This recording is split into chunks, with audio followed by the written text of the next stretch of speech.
The old Velcoran ship drifted through empty space like a dying animal searching for shelter. Its metal hull was scorched black from weapons fire, and its engines sputtered with the last drops of fuel that remained in its tanks. Inside the vessel, 2,000 Velcoran civilians huddled together in the cargo bays and corridors, their silver skin pale with fear and exhaustion. They had escaped their homeworld just hours before the Draxian armies had burned it to ash. Now they floated in the void between stars with nowhere left to run and no one willing to help them. Captain Jake Morrison sat in his command chair aboard the UES Valiant and watched the distress signal pulse on his screen. The message was broken and filled with static, but the desperation in it was clear enough. The Velcorans were calling for help, and every ship in this sector had heard them. Every ship had also heard the Galactic Council's order to stay away and let the Draxians finish what they had started. This was an internal matter, the Council said. This was not humanity's problem. Jake stared at the screen and thought about his grandmother. She had been dead for 10 years now, but he still remembered the stories she told him when he was young. She had been 20 years old when the first Velcoran ship arrived at Earth. Humanity had just barely managed to build a few colony ships that could limp to Mars and back. The stars were a dream that seemed impossible. Then the Velcorans came.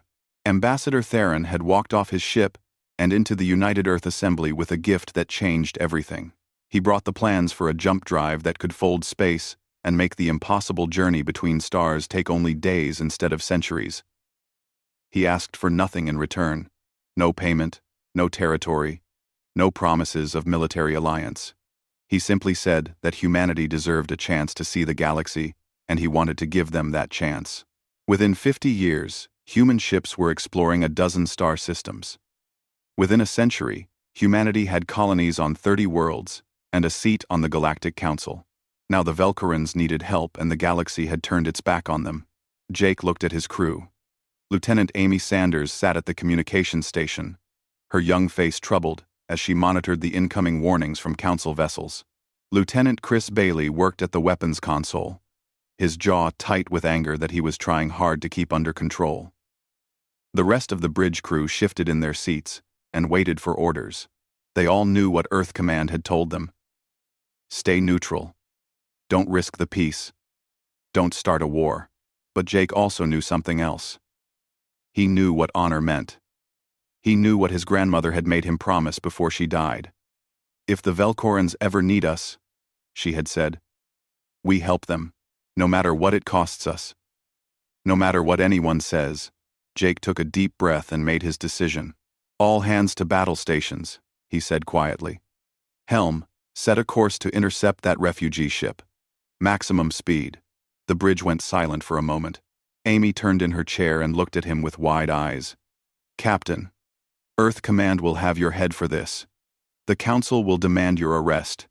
We could start a war. Jake nodded slowly. I know. But I won't let those people die alone. Not when they're the reason we're out here among the stars in the first place. Not when they gave us everything and asked for nothing. Chris looked up from his console with something like relief on his face. Course laid in, Captain. Ready on your order. Engage, Jake said. The Valiant's engines roared to life with a sound that shook the deck plates. The ship leaped forward and tore through space toward the dying Velcoran vessel. Behind them, automated warning messages from a dozen different Council worlds started flooding their communications system. Jake told Amy to ignore them all. They reached the refugee ship 40 minutes later. Jake could see the damage on his view screen. The hull was torn open in 3 places, and atmosphere was leaking out into the void. The ship's shields were completely gone, and its weapons were offline. It was defenseless. Captain, Chris said sharply. Draxian fleet emerging from jump space. Count is 27 warships. They've got us outnumbered and outgunned. Jake stood up from his chair and straightened his uniform. Extend our shields around the refugee ship. Get those civilians aboard our vessel right now. Amy, open a channel to the Draxian fleet. The view screen flickered and showed the face of a Draxian commander. The alien's chitinous armor gleamed under harsh lights, and its mandibles clicked together in what might have been amusement. Human vessel, you are violating Galactic Council law. Withdraw immediately or be destroyed. Jake stepped forward and put his hands behind his back. Those refugees are under the protection of the United Earth government. If you want them, you'll have to go through us. The Draxian commander's eyes narrowed. You are one ship. We are a fleet. Your courage is admirable, but stupid. Stand down. No, Jake said simply. The transmission cut off. A moment later, the first missiles launched from the Draxian fleet. Brace for impact, Chris shouted. The missiles slammed into the Valiant's shields like hammers striking an anvil. The ship shuddered, and alarms screamed throughout the vessel. Jake grabbed his chair to keep from falling as the deck tilted under his feet. Behind them, the refugee ship sat protected under their shields, while human shuttles raced back and forth to evacuate the Velcaron civilians. Return fire, Jake ordered. Target their lead frigates. Show them what human weapons can do. The Valiant's railguns spun up and fired. The magnetic accelerators launched projectiles at a fraction of the speed of light. 2 Draxian frigates exploded in brilliant flashes of light and debris. The Draxian fleet hesitated for just a moment, surprised by the ferocity of the counterattack, but there were too many of them. More ships closed in, and the Valiant's shields began to fail under the constant barrage. Jake could feel his ship dying around him. Explosions rocked the lower decks. Hull breaches opened up and sealed themselves with emergency bulkheads. Crew members died at their posts. Shields at 30%, Amy called out. We can't take much more of this. Jake looked at the refugee ship on his screen. 3/4 of the Velcorans were safely aboard the Valiant now. They just needed a few more minutes. Just a few more minutes and all those lives would be saved. Hold the line, he said quietly. We're not backing down. Then Chris shouted something that changed everything. Captain. New contacts emerging from jump space. Multiple signatures. It's a fleet. A human fleet. Jake's heart leaped in his chest. He turned to the view screen and watched as 73 human warships dropped out of faster-than-light travel, in perfect formation. Carriers, battleships, cruisers, destroyers. Every available ship that humanity had scattered across the galaxy had come here. Admiral Patricia Cole's face appeared on every screen. Captain Morrison, this is Admiral Cole. We're here to finish what you started. All ships, engage the Draxian fleet. Let's show them what happens when they threaten our friends. The space around them erupted into light and fire as the entire human fleet opened fire at once. The news of Captain Morrison's actions reached Earth within 2 hours through the quantum communication network that connected all human worlds. In the capital city of New Geneva, the United Earth Assembly building lit up like a beacon in the night as emergency sessions were called, and representatives rushed from their homes to attend. The great chamber filled with voices raised in anger and fear and confusion. Some called Morrison a hero. Others called him a fool who had just started a war that humanity could not win. Admiral Patricia Cole stood at the podium in her dress uniform and tried to keep her voice calm. She had been pulled from her bed at 3 a.m. with news that one of her captains had gone rogue. Now she stood before the most powerful people in human space and tried to explain what had happened. Members of the Assembly. Captain Morrison violated direct orders from Earth Command. He engaged a Draxian fleet to protect Velcaran refugees. The Draxians are demanding his arrest and threatening military action against our colonies. Ambassador Chen Wei stood up from his seat, his face red with anger. This is a disaster. The Galactic Council has made it clear that any interference in the Velcaran situation will result in sanctions against humanity. We could lose our trading rights. We could lose our territorial agreements with a dozen species. We could be expelled from the Council entirely. President Marcus Hall leaned forward at his desk and rubbed his temples. He looked like a man who had not slept in days. How many ships does the Draxian Collective have in that sector? Intelligence estimates 20 to 30 warships, Cole replied. The Valiant is alone and outgunned. Morrison knows this is a suicide mission. The chamber erupted again. Representatives shouted at each other across the aisles. Some demanded that Morrison be ordered to stand down immediately. Others called for his court-martial. A few voices argued that he was doing the right thing, but they were drowned out by the majority who feared what this would cost humanity. Then, a door at the back of the chamber opened and an old woman walked in. She moved slowly with the help of a cane, but her back was straight and her eyes were sharp.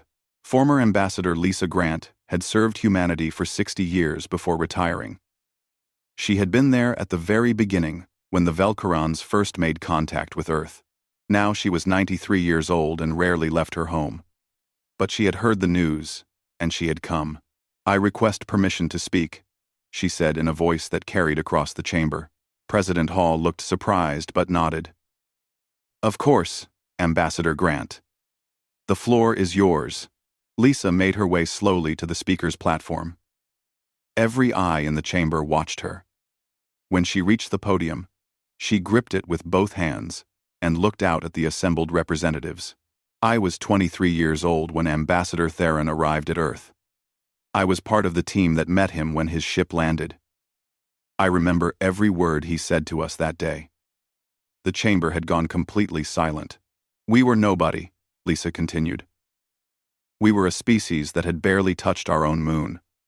We had crude rockets that could barely escape our gravity well. We dreamed of the stars, but we had no way to reach them. And then Theron stepped off his ship, and he gave us everything." She paused and looked around the room. "He didn't ask for payment. He didn't demand territory or resources. He didn't want a military alliance or a trade agreement. He simply said that every species deserves a chance to see the wonders of the galaxy, and he wanted to give us that chance. Within 50 years, we had colonies on a dozen worlds. Within a century, we had a seat at the Galactic Council. Everything we have now, everything we've built, started with that gift." President Hall leaned back in his chair. "Ambassador, one ship cannot stand against a Draxian fleet. What Morrison is doing is brave, but it's also pointless. He's going to die, and he won't save those refugees." Lisa nodded slowly. "You're right. One ship isn't enough. So we send more than one ship. We send every ship we have. We send the entire human fleet." The chamber erupted again, but this time the tone was different. Representatives who had been calling for Morrison's arrest now sat back in their seats and thought about what Lisa had said. Admiral Cole found herself staring at the fleet deployment reports on her datapad. 73 capital ships were scattered across human space. Cruisers guarding colony worlds. Destroyers patrolling trade routes. Carriers stationed at military outposts. If she recalled them all and sent them to the Velcoran system, it would leave human territory vulnerable. But it would also be the largest fleet humanity had ever assembled. Lisa spoke again. "If we abandon the Velcorans now, we prove that we're not worthy of the gift they gave us. We prove that all our talk about honor and friendship means nothing. We become just another species that forgets its debts and turns its back on those who helped us." Cole made a decision that she knew would either end her career or define it. She activated her command override and opened a channel to every human warship in the fleet. "This is Admiral Patricia Cole, Earth Command. All ships are ordered to converge on the Velcoran system immediately. Authorization code Alpha 79 Omega. This is not a drill. We're bringing our people home, and we're protecting our friends. Cole out." Across human space, ships began to turn. Captain Sarah Wright, on the destroyer Horizon, received the order and immediately broke off from her patrol route. Commander Peter Kane on the carrier Liberty called his crew to battle stations and plotted a jump to the Velcoran system. Captain Rachel Morgan, on the battleship Defiance, armed every weapon system and prepared for combat. One by one, 73 ships changed course and headed toward the same destination. In the assembly chamber, Ambassador Chen Wei stood up again. "Admiral, you just committed an act of war without authorization from this body. You've violated about 100 regulations." Cole looked at him calmly. "Yes, sir. I did. You can have my resignation after we bring our people home." President Hall stood up, and the chamber went quiet again. He looked tired and worried. But there was something else in his eyes now, something that looked like pride. The order stands. Admiral Cole, you have the full support of this office. Bring our fleet home safe. Cole saluted and turned to leave the chamber. As she walked toward the door, representatives began to stand. First one, then another. Then the entire chamber rose to their feet. They didn't cheer or applaud. They simply stood in silence and watched her go. Outside the building, Cole climbed into a military transport and headed for the orbital shipyards where her flagship was waiting. The carrier Constitution was the largest ship humanity had ever built. It carried 200 fighters and had enough firepower to level a small moon. Cole had commanded it for 5 years, and she knew every system and every crew member by name. When she reached the bridge, her executive officer, Commander Helen Price, was already waiting. Cole sat down in her command chair and pulled up the tactical display. She could see the location of every human ship that was converging on the Velcarin system. They would arrive in waves over the next few hours. The Valiant would have to hold out until then. Helm, plot a jump to the Velcaron system. Maximum speed. Communications. Send a message to Captain Morrison.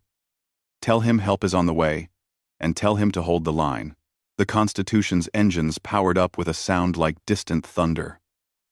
Around it, a dozen other ships that had been stationed near Earth formed up into a battle formation. Cole watched the countdown timer on her screen. The ships jumped into faster-than-light travel and space twisted around them. They were going to war. The first real war that humanity had fought since joining the Galactic Council. But this wasn't a war of conquest or expansion. This was something else entirely. This was humanity paying back a debt that was 300 years old. This was humanity showing the galaxy what it meant to have humans as friends. And every species in the Council was about to learn a lesson they would never forget. The Draxian commander Vex Thor had fought in 40 battles across 20 star systems during his 30 years of military service. He had seen planets burn and fleets shatter against his weapons. He had commanded everything from small patrol groups to entire invasion forces. He thought he had seen every kind of enemy and every kind of courage. But he had never seen anything like what happened when the human fleet arrived. The battle had been going exactly as he expected. The single human cruiser that had dared to challenge his fleet was dying slowly under concentrated fire. Its shields were failing, and its hull was torn open in a dozen places. Vex's Thor had allowed it to fight longer than necessary, just to make an example of it. He wanted every species in the galaxy to see what happened when someone interfered with Draxian expansion. He wanted them to see this human ship destroyed and its crew killed. Then the tactical officer on his bridge shouted a warning. Commander. Multiple jump signatures detected. Count is 73 vessels. They're human warships. Vex Thor's mandibles clicked together in disbelief. He turned to his view screen and watched as the largest military fleet he had ever seen dropped out of faster-than-light travel in perfect formation. Human carriers, larger than anything in his own fleet. Human battleships bristling with weapons. Human cruisers and destroyers, moving with a precision that spoke of years of training and coordination. The lead ship, a massive carrier with the designation Constitution, moved to the front of the formation. A human female appeared on his view screen. She wore the uniform of an admiral, and her eyes were cold and hard. Draxian forces, this is Admiral Patricia Cole of the United Earth Fleet. You have 30 seconds to withdraw from this system, or we will open fire. Vex Thor felt his confidence waver for the first time in his career. He had 27 ships. The humans had 73. His weapons were standard Galactic Council issue. Intelligence reports said that human weapons were modified and enhanced beyond normal specifications. His crews were good, but they were spread thin across multiple conquests. The human crews looked fresh and ready for battle. But Vex's Thor was Draxian, and Draxians did not retreat. Human Admiral, you are violating Galactic Council law. These refugees are property of the Draxian Collective. Withdraw or face the consequences. The human admiral's expression did not change. Those people are under our protection. We don't recognize your claim. You have 15 seconds. Vexthor cut the transmission and turned to his tactical officer. All ships, combat formation. Target the human flagship. Fire everything we have. The Draxian fleet opened fire with missiles and plasma cannons. Hundreds of projectiles streaked across space toward the Constitution. Vexthor watched with satisfaction as his weapons closed in on their target. Then, the human point defense systems activated. Thousands of small railguns on every human ship spun to life and began firing. The railguns shot tiny projectiles at incredible speeds and created a wall of metal between the fleet and the incoming missiles. The Draxian weapons exploded harmlessly against this defensive screen. Not a single missile reached its target. Then the human fleet returned fire. Vex's Thor had never seen weapons like these. Human railguns launched slugs that punched through shields and armor like they were paper. Human plasma cannons burned hotter and brighter than anything the Draxians used. Human missiles moved with intelligent targeting systems that made them nearly impossible to intercept. Within the first 30 seconds of combat, 3 Draxian cruisers were destroyed, and 5 more were badly damaged. All ships, evasive maneuvers, Vexthor shouted. Focus fire on their smaller vessels. But the human fleet moved like a single organism. The smaller destroyers and frigates formed protective screens around the larger ships.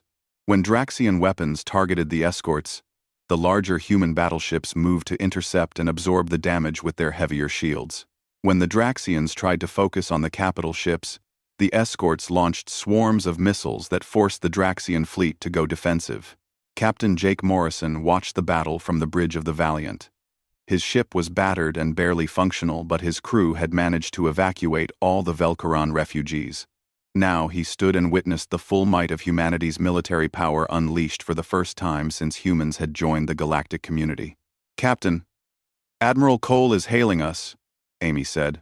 Cole's face appeared on the view screen. "Captain Morrison, get your ship and those refugees out of the combat zone. We'll handle things from here." Jake nodded. "Understood, Admiral. And thank you." Cole smiled grimly. "Thank me when this is over." Cole out. The Valiant limped away from the battle while the human fleet pressed forward. Admiral Cole stood on the bridge of the Constitution and watched her tactical display. The Draxian fleet was starting to break apart under the relentless assault. Their formation was collapsing, and several ships were trying to retreat. "Don't let them escape," Cole ordered. "I want every Draxian commander to report back to their leadership exactly what happened here today." The human fighters launched from their carriers in waves. Hundreds of small craft, with human pilots, who had trained their entire lives for combat. They swarmed around the Draxian capital ships like angry insects and targeted engines and weapon systems with precision strikes. The larger human warships moved in behind them and finished off any vessel that was too damaged to fight back. Commander Vexthor watched his fleet die around him. His flagship was on fire, and half his crew was dead or injured. He had lost 18 ships, and the rest were trying to flee. The humans had lost 3 destroyers and had moderate damage on a dozen other vessels. This wasn't a battle. This was a massacre. "Commander, we must retreat," his tactical officer said. "We cannot win this fight." Vexthor wanted to argue, but he knew it was true.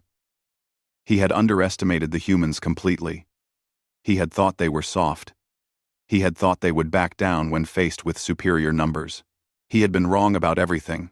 "All remaining ships, retreat to jump coordinates," he ordered.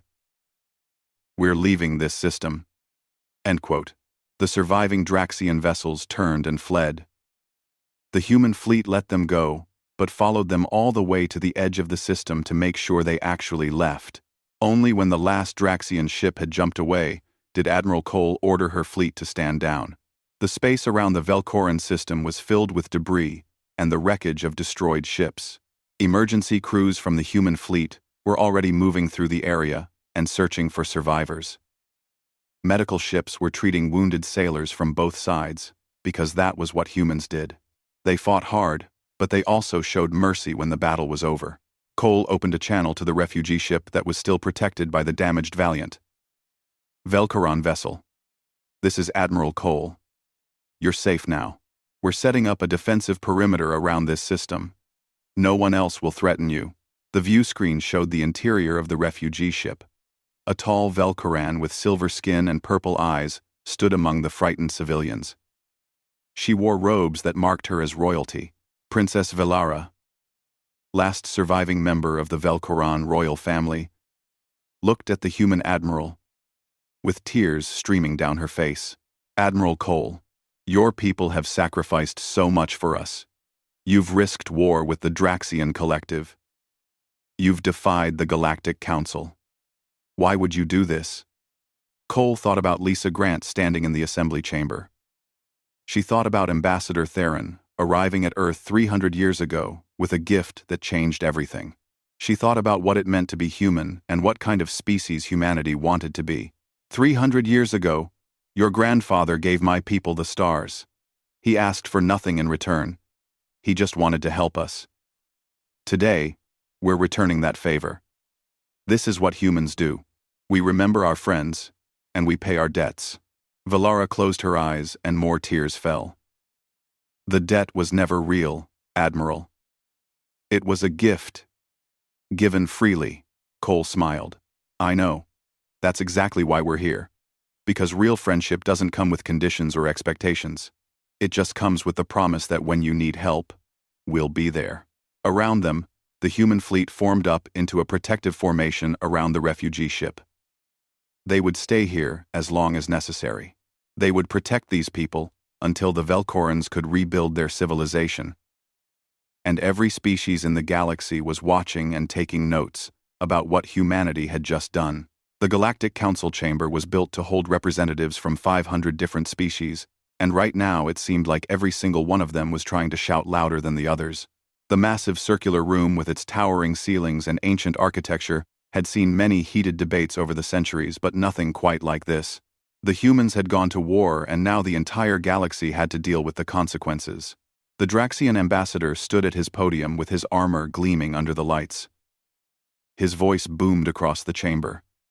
The humans have committed an act of war against the Draxian Collective.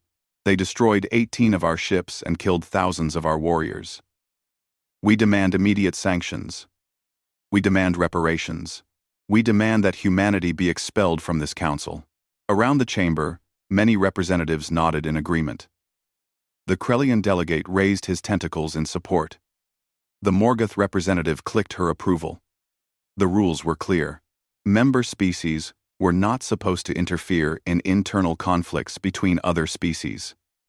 Humanity had broken those rules, and now they had to face punishment. Ambassador Daniel Foster stood at the human podium and waited for the shouting to die down. He was a career diplomat who had spent 20 years building relationships with other species. He knew that many of them were genuinely angry about what humanity had done, but he also knew that some of them were simply afraid. Afraid that if humanity could challenge the Draxians and win, then maybe the old power structures in the galaxy were not as solid as everyone thought. Members of the Council, Daniel said calmly. The Draxian Collective invaded the Velcoran homeworld without provocation. They committed genocide against a peaceful species that had never threatened them. When the Velcorans fled, the Draxians pursued them with the intent to finish what they started. Humanity simply defended innocent refugees. The Draxian ambassador's mandibles clicked angrily. The Velcorans were within our territory. They were subjects of our empire. Humanity had no right to interfere. Daniel was about to respond when something unexpected happened. The Andorian representative stood up at his podium. The Andorians were an old species, with blue skin and a reputation for careful neutrality. They rarely took sides in council disputes. But now Ambassador Kelvin stood and spoke in a clear voice. 20 years ago, a plague struck our colony world of Andor 7. Millions of our people were dying, and we had no cure. The Galactic Council offered sympathy, but no real help.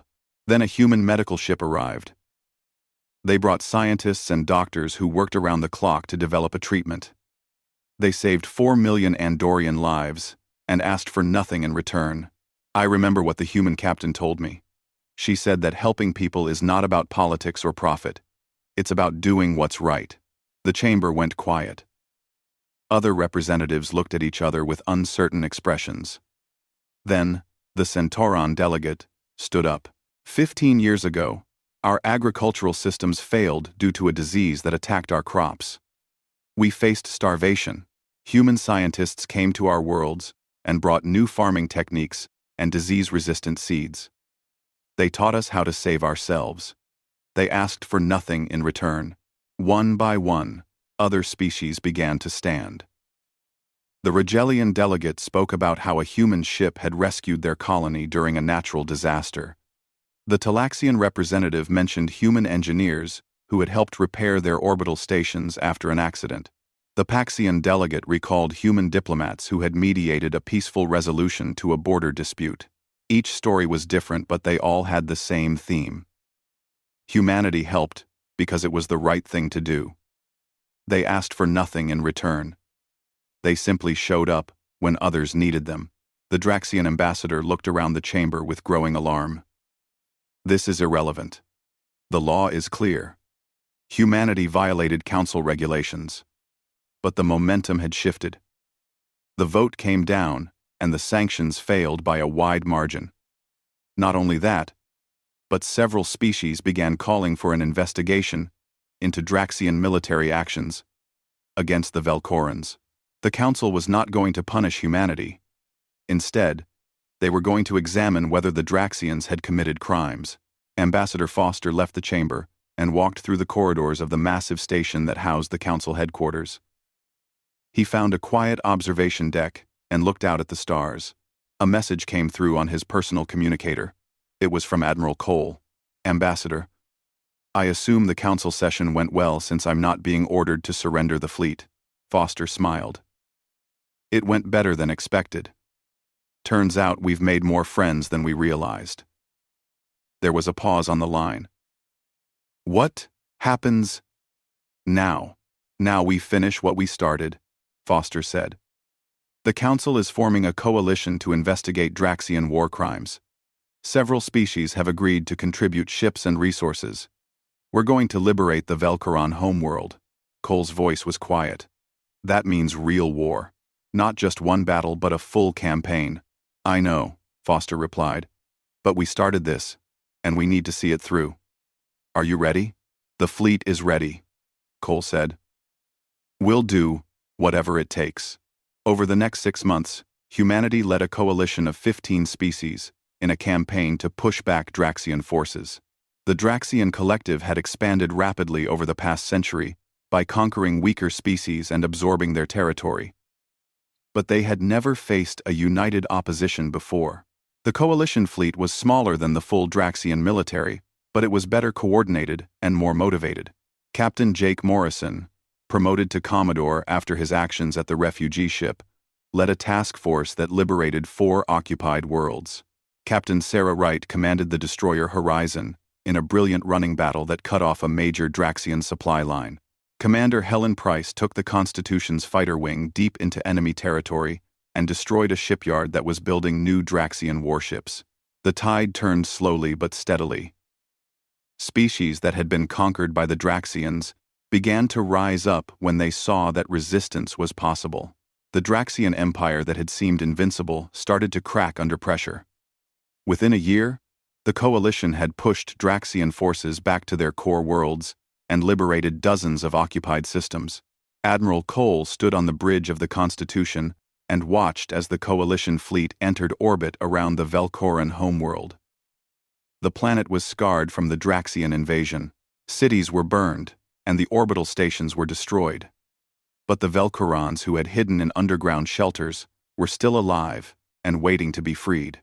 Princess Valara, now officially queen after the death of her father, stood beside Cole on the bridge. She wore a simple uniform instead of her royal robes, and had spent the past year coordinating refugee efforts while the coalition fought to retake her world. I never thought I would see this day, Valara said softly. I thought my people were finished. I thought our civilization would end with me. Cole put a hand on her shoulder. Your people gave humanity a gift 300 years ago. We're just paying it forward. Besides, the galaxy needs the Velkorans. You've always been a voice for peace and wisdom. Down on the planet's surface, coalition troops were landing and securing key cities.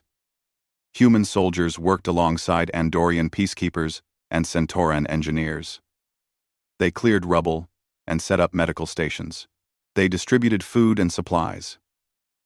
They helped the surviving Velkorans emerge from their shelters and see their world again.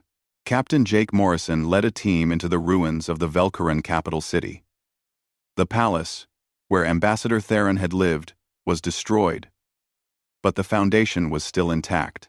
Jake stood in what had once been a grand hall and thought about everything that had happened. One decision to help a refugee ship had led to all of this. A war. A coalition. The liberation of an entire species. A young Velkoran child approached him cautiously. She couldn't have been more than 6 years old. She looked up at him with purple eyes that were too large for her thin face. Are you the humans? She asked in broken galactic standard. Jake knelt down so he was at her eye level. Yes, we're humans. The child reached out and touched his hand. My mother said humans are the ones who remember. She said you came back because you remember what we did for you. Jake felt his throat tighten. That's right. We remember. And we always will. The child smiled for the first time. Around them, the work of rebuilding continued. It would take years, maybe decades, to restore what the Draxians had destroyed. But the Velkorans would survive. They would rebuild their civilization, and they would do it with humanity standing beside them as friends and allies. 50 years after the battle that changed everything, Admiral Jake Morrison stood on the surface of the Velkoran homeworld and watched the sunset paint the sky in shades of purple and gold. He was 78 years old now, and his hair was completely white. His back hurt, and his knees ached from decades of service. But he had insisted on being here. For this day, some ceremonies were too important to miss. The rebuilt Velkoran capital city stretched out before him. The buildings were a mix of traditional Velkoran architecture and modern designs, influenced by a dozen different species. The streets were filled with people from across the galaxy. Humans walked beside Velkorans. Andorians talked with Centaurans. Even some Draxians were here. Members of the new democratic government that had replaced the old collective after its collapse. At the center of the city, a monument rose toward the sky. It was made of crystal and steel, and stood 300 feet tall.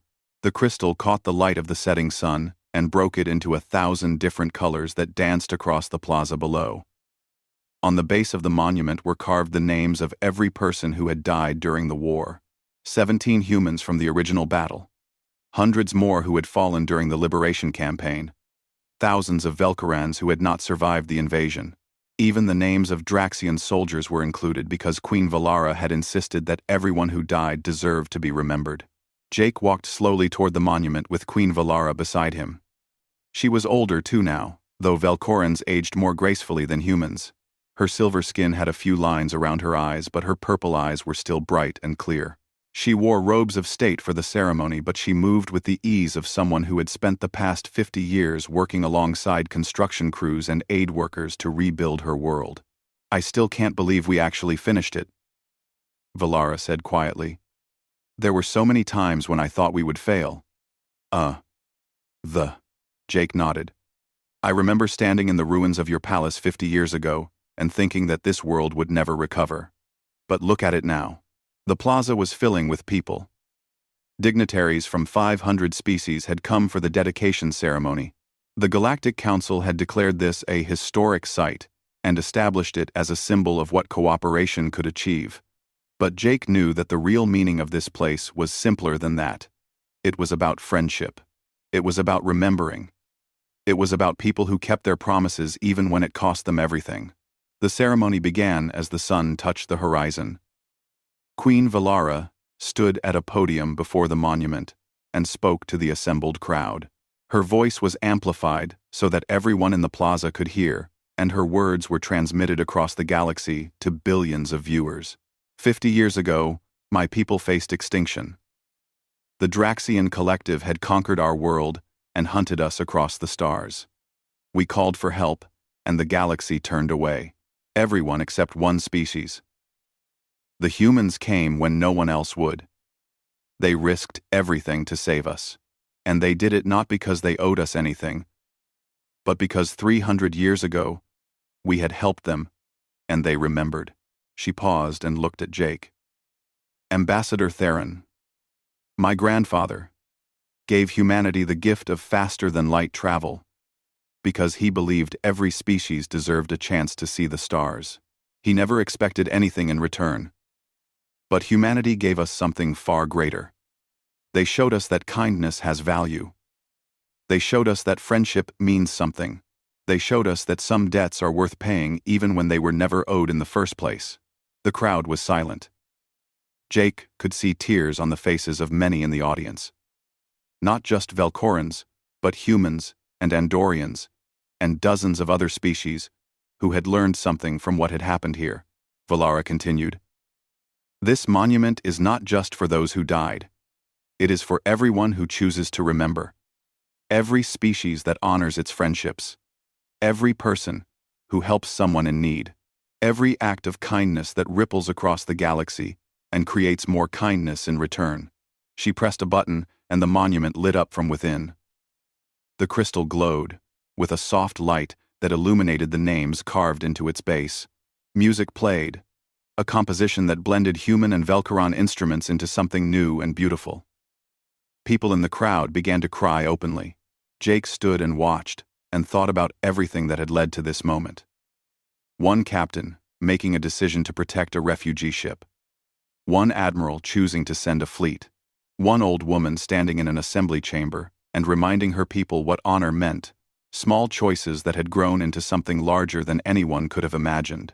After the ceremony, Jake found himself standing alone near the monument. Most of the dignitaries had moved to a reception hall for the official dinner. But Jake needed a moment of quiet. He reached out and touched the crystal surface and felt its warmth under his fingers. They'll remember this forever, you know. Jake turned and saw Admiral Patricia Cole walking toward him. She was retired now, too, though she still wore her uniform for official occasions. They had served together for 40 years and had become close friends. Remember what? Jake asked. What we did here. What humanity did. 50 years from now. 100 years from now. 1,000 years from now. Species will tell their children about the day humans went to war to save their friends. It'll become legend. Jake smiled. Good. As long as they remember the important part, which is that we didn't do it for glory or power or territory. We did it because it was right. We did it because someone had helped us once, and we remembered. Cole nodded and stood beside him looking at the monument. Around them, the Velcoran capital continued to bustle with life. Children played in the streets. Markets stayed open late. Ships came and went from the orbital stations. Life had returned to this world in ways that had seemed impossible 50 years ago. In the years that followed, the story of what happened continued to spread. Every species in the galaxy knew about the humans who had repaid an ancient debt. Trading ships carried the tale to distant colonies. Diplomats mentioned it in negotiations. Parents told their children bedtime stories about the brave humans who had fought against impossible odds to save their friends. But the impact went deeper than just stories. Other species began to act differently. The Andorians established a tradition of sending aid to disaster zones without expecting payment. The Centaurans created a fund to help developing species learn new technologies. The Rigelians began training peacekeepers specifically to protect refugees. Each species found their own way to honor what humanity had done by doing something similar themselves. The Draxian collective had collapsed after the war and split into several smaller democratic states. Many of them applied for membership in a new organization that had formed in the aftermath. The Coalition of Free Worlds was built on principles of mutual aid and collective defense. If one member was threatened, all members would respond. It was a direct result of what had happened during the Velcoran crisis. Humanity found itself at the center of this new organization not because they had the largest fleet or the most territory, but because they had proven something important. They had shown that power should be used to protect, not to conquer. That strength came from standing with others, not standing over them. Jake Morrison lived another 15 years after the monument dedication. He spent most of that time teaching at the Earth Fleet Academy, training new officers and telling them stories about the war. He made sure every cadet understood that courage was not about being fearless. It was about doing what was right even when you were terrified. It was about standing up for others, even when it cost you everything. When he died at the age of 93, his funeral was attended by representatives from 200 species. Queen Valara came to Earth herself to speak at the service. She was old now too, near the end of her own life, but she stood at the podium in the same military cemetery where so many other humans were buried, and she told the assembled crowd about the day a human captain had put his ship between her people and certain death. Captain Morrison once told me that humanity remembered, Valara said. He said that when someone helps you, you never forget it. You carry that debt with you always, and you look for ways to repay it. Not because you have to, but because remembering is what makes us civilized. She paused and looked out at the sea of faces. Every species here today has learned that lesson. We've learned it from humanity. And now, we carry it forward. We remember our friends. We help those in need. We stand together against those who would do harm. This is Captain Morrison's legacy. This is humanity's gift to the galaxy. The monument on the Velcoran homeworld still stands today. Ships passing through the system often stop to visit it. Young officers bring their crews to see it and to remember what their predecessors did. Tourists from across the galaxy come to touch the crystal and read the names carved into its base. And every year on the anniversary of the battle, humans and Velcorans gather at the monument together. They light candles and tell stories. They remember the day when one species chose to honor an old debt and changed the galaxy forever. Because when humans repay a debt, every alien empire remembers the battle forever. Not because of the ships destroyed or the territory conquered, but because of what it represented. A promise kept, a friendship honored, a debt paid not out of obligation but out of love. And that is a story worth remembering.